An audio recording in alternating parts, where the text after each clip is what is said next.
नमस्कार.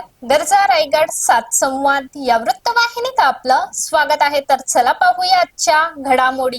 प्रभाग क्रमांक 4 मध्ये नागरिकांना नियमित पाणी मिळावा म्हणून भूषण कडू यांची धडपड. पेण नगरपालिकेचे प्रभाग क्रमांक 4 चे नगरसेवक भूषण पांडुरंग कडू यांनी फेसबुक लाईव्ह वरून नागरिकांशी संवाद साधला आहे.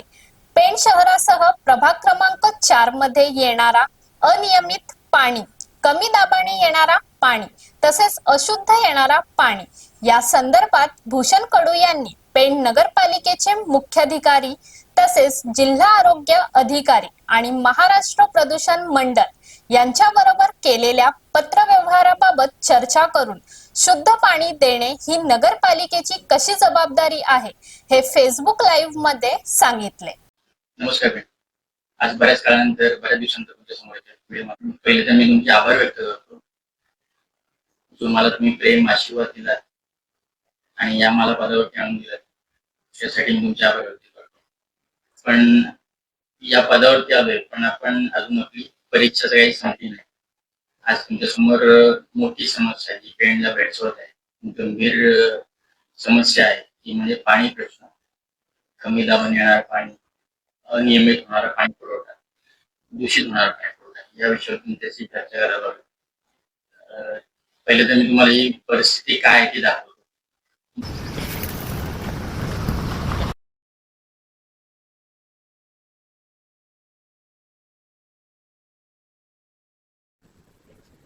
जिथे तो इकडनं हा फिल्टरला तिकडे जातो, पण आता फिल्टर हा होत नाही. जसं की हाच पाणी तिथून जायला पाहिजे होता आणि याच्यामध्ये फिल्टर होऊन हा इथून पाणी हा याच्यामध्ये यायला होत पाहिजे होता. तर याचं कारण असं आहे की पाण्याची कमतरता आहे, त्याच्यामुळे हा पाणी सर्वांना पुरवावा यासाठी डायरेक्ट आपल्याला सोडलेला आहे. आलम टाकल्यानंतर प्रक्रिया त्याची अशी की 2 तासामध्ये हा आलम ठेवायला लागतो, फिल्टर होतो आणि मग वरती पाणी आपला क्लिअर पाणी येतो आणि तो आपल्याला नळावाट येतो. परंतु आता हा आलम टाकणं हा नाहीच आहे, आलम टाकतच नाहीये. डायरेक्ट पाणी उचलतं आणि तो पाणी डायरेक्ट आपल्याला नळामध्ये येतो. आता आपण जी परिस्थिती बघितली त्यामध्ये नदीद्वारे पाणी जॅकल मार्फत ते पाणी येते, त्यानंतर ते फिल्टर व्हायला पाहिजे. फिल्टर होत नाही, ते डायरेक्ट आपल्याला घरी नळाद्वारे मिळते. म्हणजे त्यामध्ये कुठल्याही प्रकारचं निर्जंतुकीकरण होत नाही, त्याच्यामध्ये कुठलीही प्रक्रिया करत नाही. ते पाणी तसंच उचलतात तसंच आपल्याला सोडलं जातं. त्यामुळे मी तुम्हाला आवाहन करतो की पाणी गरम करून उकळून आणि गाळून प्या. यामुळे आपल्याला होणारे आजार हे कमी होतील. त्याच्यानंतर आपण याचा पाठपुरावा केला. त्याच्यामध्ये आपण पहिले नगर परिषदेला अर्ज केला की जो दूषित पाणी पुरवत आहे त्या प्रकारे त्यांच्यावर कारवाई केली पाहिजे, काय त्याच्यामध्ये चेंजेस झाले पाहिजे त्यासाठी तुम्हाला दाखवलं. दुसरं आपण केलंय जिल्हा आरोग्य अधिकारी रायगडला, त्याला एक अर्ज केलाय. आणि तिसरं आपण अर्ज केलाय महाराष्ट्र प्रदूषण नियंत्रण मंडळ MPCB ला. तर अशा प्रकारे त्यांच्या मार्फत आपण त्यांच्याकडनं काय नियोजन किंवा काय कारवाई होते हे आपण बघूया. पाणीपट्टीमध्ये भरत असताना आपल्याला काही वेळ लागला किंवा भरली गेली नाही तर कठोर कारवाई किंवा काहीतरी त्यांचे नियम असतात त्याप्रमाणे आपल्यावरती ते नियम लावतात. पण त्याप्रमाणे आपल्याला पाणी पुरवठा हा होतो का? ज्या प्रकारे आपण व्यावहारिक दृष्ट्या विचार करायला गेलो तर आपण एखादा माल खरेदी केला किंवा खर्च केला त्या मोबदल्यात आपल्याला ती सर्व्हिस भेटते का, सेवा भेटली पाहिजे. त्या प्रकारे आपल्याला नगरपालिका प्रशासन ही देत नाही.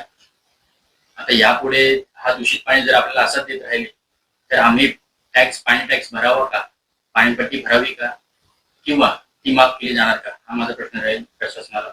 संबंधित पाणीपुरवठा विभागाशी आपण चर्चा केली तर त्यांचं म्हणणं होतं की पेणची वाढती लोकसंख्या आणि नदीला पाणी कमी यामुळे पेणला कमी दाबाने दूषित पाणी आणि अनियमित पाणी हा मिळतो. परंतु माझं एक म्हणणं आहे की लोकसंख्या एका रात्री वाढली नाही, दुसरी गोष्ट वर्षामध्ये वाढली नाही, ही वाढत चालली आहे. तर त्याप्रमाणे प्रशासन हे त्यांचं नियोजन कुठल्या प्रकारे करते, काय करत होतं की नाही. त्या फक्त फिल्टर प्लॅन एकदा केलं तरी लोकसंख्या वाढवायची, बांधकामं करून घ्यायची, त्यांना परवाने द्यायचे, हे असंच चाललंय का? हे चुकीचं आहे. त्यानुसार आपण ते अर्ज केले त्याच्यामध्ये असंही उल्लेख केलेला आहे की जे काही त्यामध्ये दोषी असतील त्यांच्यावरती कठोर कारवाई करा, त्याच्यावरती आम्हाला शुद्ध पाणी, स्वच्छ पाणी मिळेल यासाठी तुम्ही प्रयत्न करा.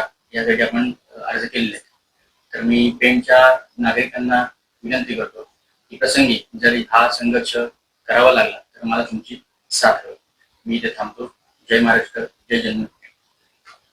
तर अशाच अनेक ताज्या घडामोडी पाहण्यासाठी गरजा रायगड 7 संवाद या वृत्तवाहिनीला सबस्क्राईब करून बेल आयकॉन वरती क्लिक करा. धन्यवाद.